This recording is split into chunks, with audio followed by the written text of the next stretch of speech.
굳이 먼저 연락하지 않아도 됩니다.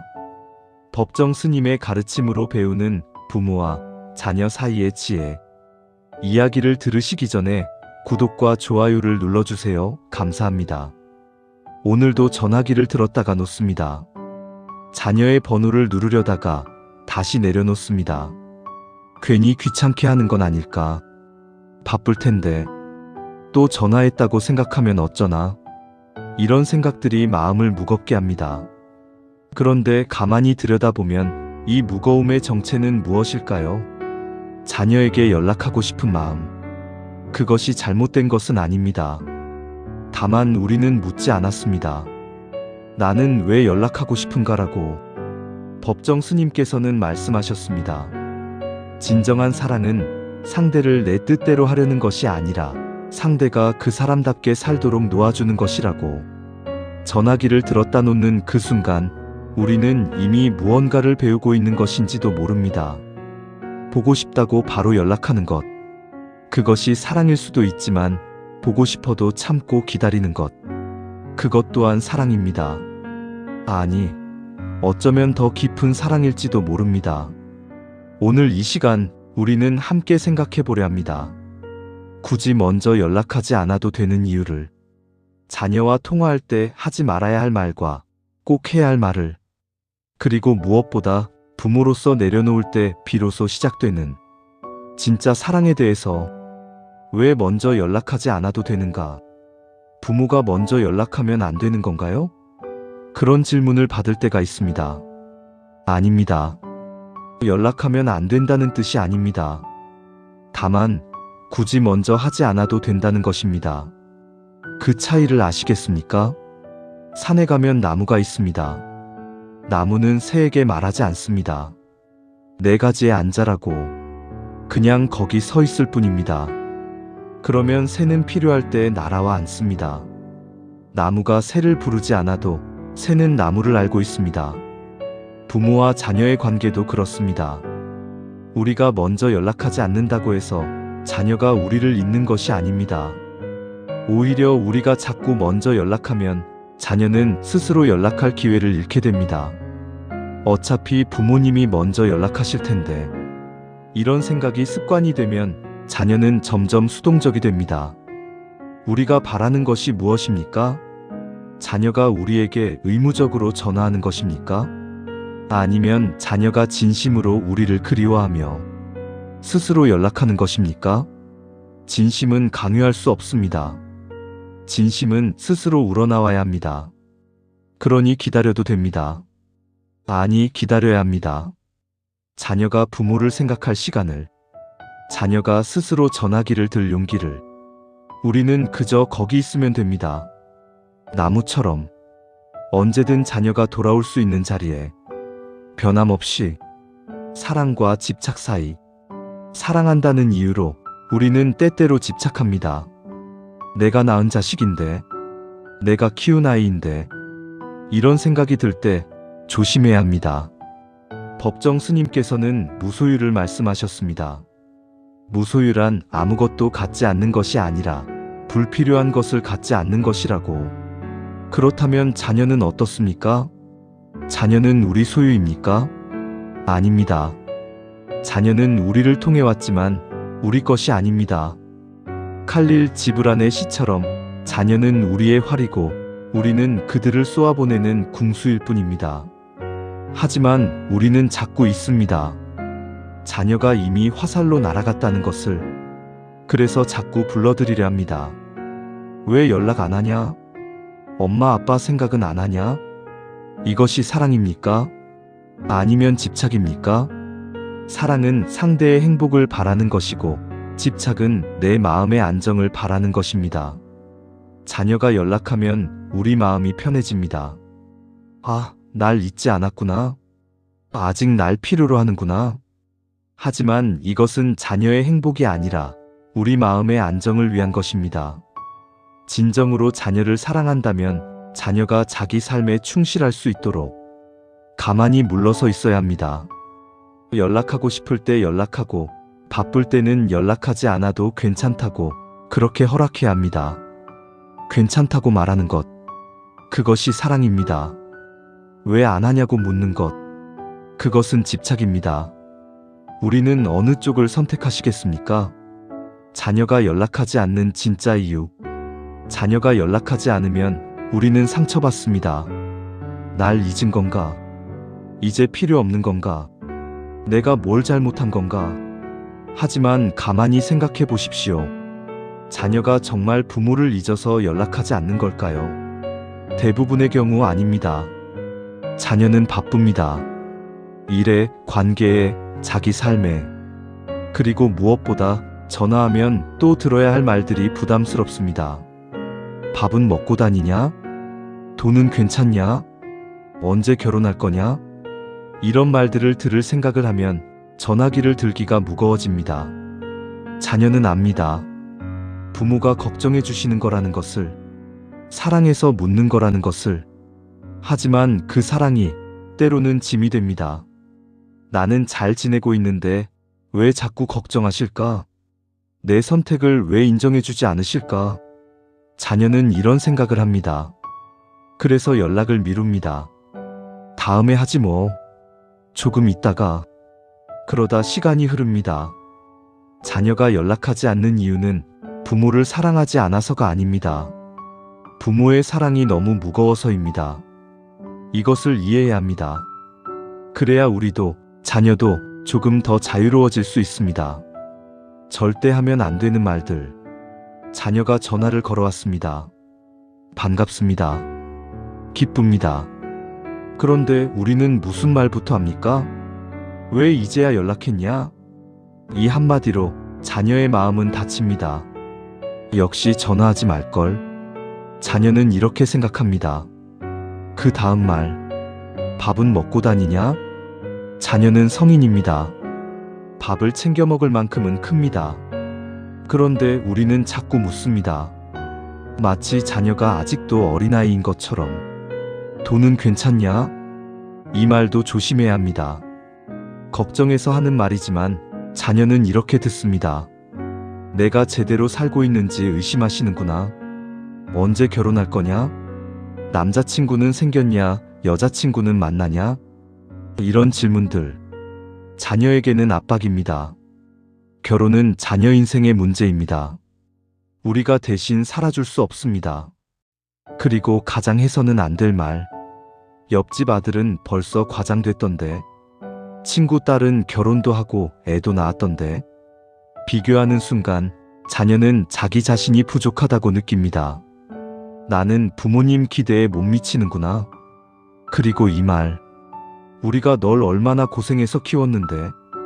이 말을 들으면 자녀는 빚진 기분이 됩니다. 사랑이 빚이 되는 순간 그것은 더 이상 사랑이 아닙니다. 우리가 자녀를 키운 것은 대가를 바라서가 아니었을 것입니다. 그런데 왜 지금 그때의 수고를 꺼내듭니까? 자녀는 우리의 사랑을 기억합니다. 우리가 말하지 않아도 오히려 우리가 말할수록 그 기억이 흐려집니다. 그러니 이런 말들은 입 밖에 내지 않는 것이 좋습니다. 꼭 해야 할 말들. 그렇다면 무슨 말을 해야 할까요? 자녀가 전화했을 때 가장 먼저 할 말은 이것입니다. 연락해줘서 고맙다. 이 한마디면 충분합니다. 왜 이제야 연락했느냐가 아니라 연락해줘서 고맙다는 것. 이 차이가 큽니다. 자녀는 이 말을 듣는 순간, 아, 내가 전화를 잘했구나 라고 생각합니다. 그 다음 물어볼 것은 이것입니다. 요즘 어떻게 지내냐? 간단한 질문이지만 이 질문에는 여러 의미가 담겨 있습니다. 밥을 먹느냐, 돈이 있느냐가 아니라 그냥 어떻게 지내는지를 묻는 것. 자녀는 이 질문을 통해 자기가 하고 싶은 이야기를 할 수 있습니다. 요즘 직장에서 있었던 일, 친구들과 있었던 일, 혹은 그냥 날씨 이야기라도 우리는 그저 들으면 됩니다. 그리고 자녀가 무언가 결정을 이야기하면 이렇게 말해 주십시오. 내 선택을 존중한다. 결혼을 하든 안 하든, 이직을 하든 안 하든, 어디로 이사를 가든 자녀의 선택입니다. 우리가 대신 살아줄 수 없는 삶입니다. 그러니 존중한다고 말해주는 것. 그것이 자녀에게 큰 힘이 됩니다. 그리고 통화를 마칠 때 이 말을 꼭 해주십시오. 건강만 하면 된다. 돈을 많이 벌지 않아도, 높은 자리에 오르지 않아도, 결혼을 하지 않아도 건강하면 된다는 것. 이 말에는 깊은 뜻이 있습니다. 너의 존재 자체가 소중하다. 네가 무엇을 하든 누구든 나는 너를 사랑한다. 이런 의미입니다. 자녀는 이 말을 듣고 비로소 자기 자신을 긍정하게 됩니다. 아, 나는 그냥 내가 되어도 되는구나. 통화를 마칠 때 한마디 더.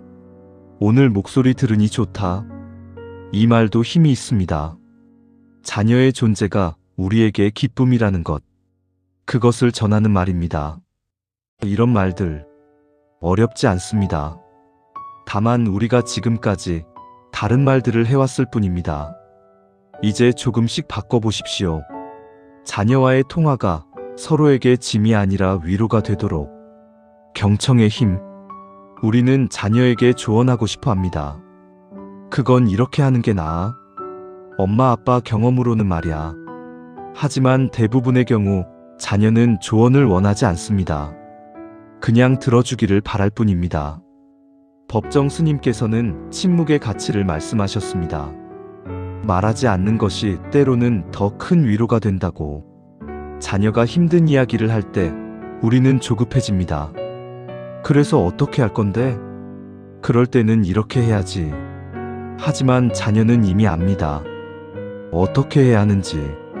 다만 자기 이야기를 들어줄 사람이 필요할 뿐입니다. 그러니 그냥 들어주십시오. 그랬구나. 힘들었겠다. 그래서 네 기분이 어땠어? 이런 말들로 충분합니다. 조언은 자녀가 청할 때만 하십시오. 엄마 아빠는 어떻게 생각하세요?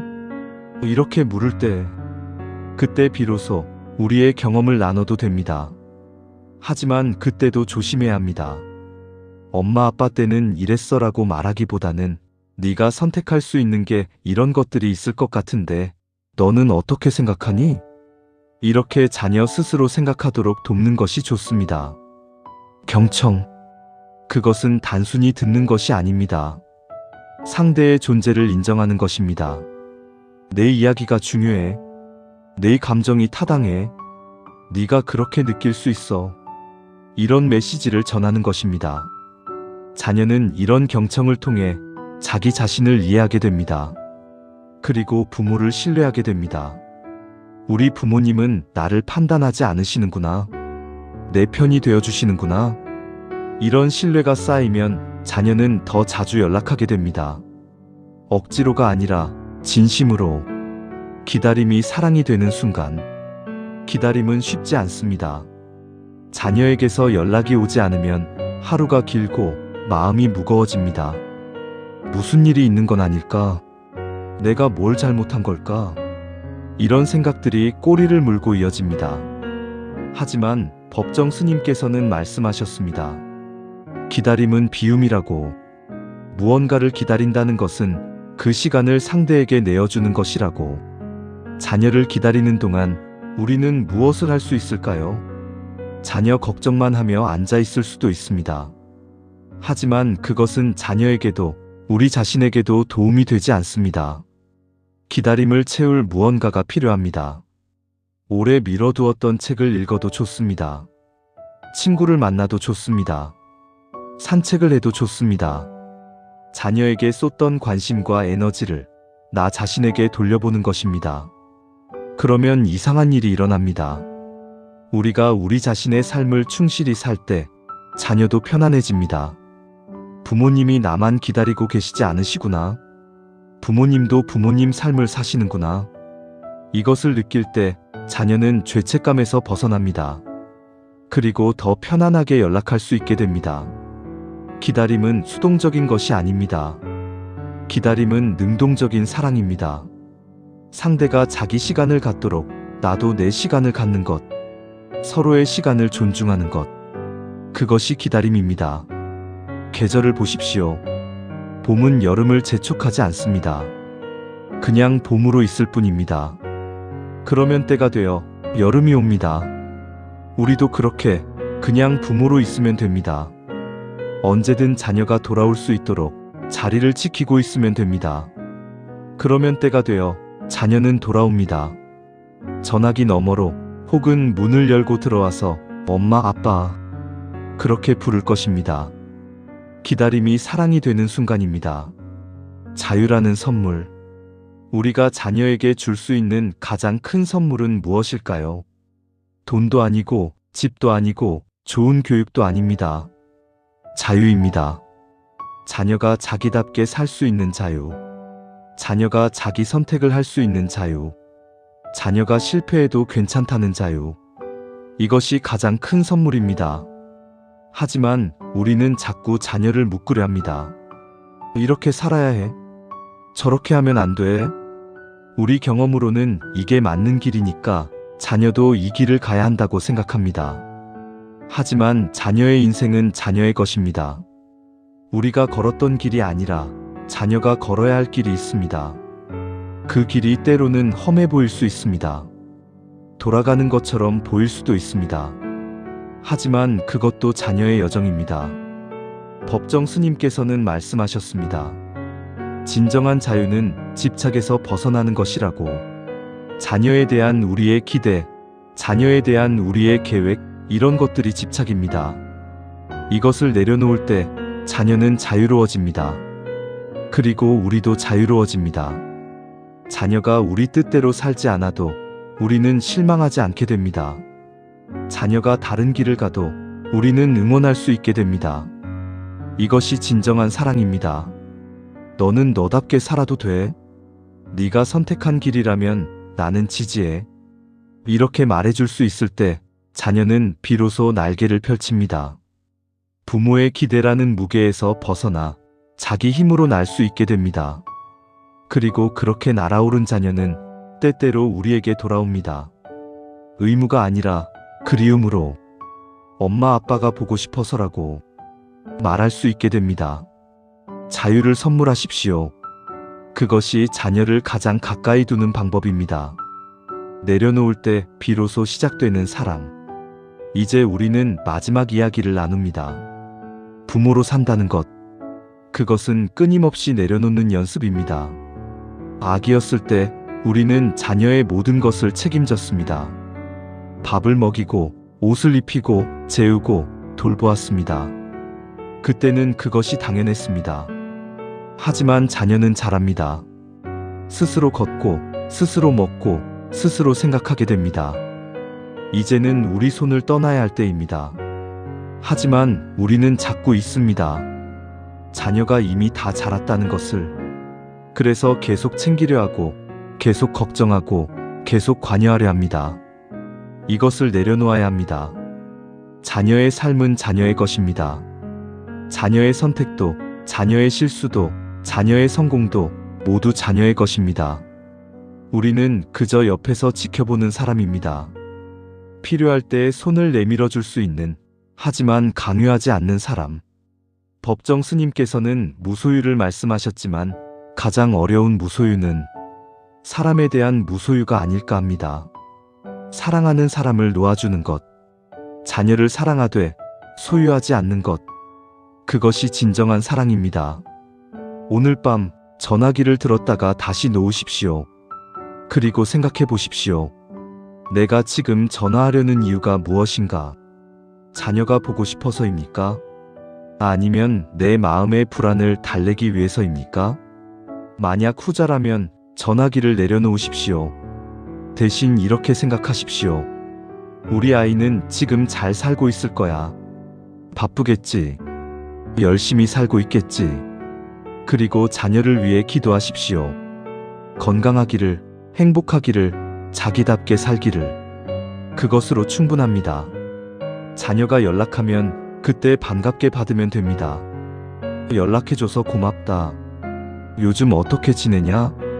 건강만 하면 된다. 이 말들로. 그리고 통화를 마칠 때 오늘 목소리 들으니 참 좋다. 언제든 보고 싶으면 연락해. 아빠, 엄마는 항상 여기 있을게. 이렇게 말해주십시오. 그러면 자녀는 압니다. 자기에게는 언제든 돌아갈 곳이 있다는 것을, 자기를 받아줄 사람이 있다는 것을, 그것이 자녀에게 가장 큰 힘이 됩니다. 부모로서 우리가 해야 할 일은 자녀의 삶을 대신 사는 것이 아니라 자녀가 언제든 돌아올 수 있는 집이 되는 것입니다. 문은 항상 열려 있고, 불은 항상 켜져 있고, 따뜻한 밥이 준비된 집. 그런 집이 되는 것. 그것이 부모의 사랑입니다. 오늘도 전화기를 들었다 놓으셨다면 그것으로 충분합니다. 그 기다림이 가장 깊은 사랑입니다. 자녀는 압니다. 우리가 여기 있다는 것을. 그것으로 충분합니다. 내려놓으십시오. 그리고 기다리십시오. 때가 되면 자녀는 돌아옵니다. 그때 우리는 그저 미소로 맞이하면 됩니다. 그것이 부모의 사랑입니다.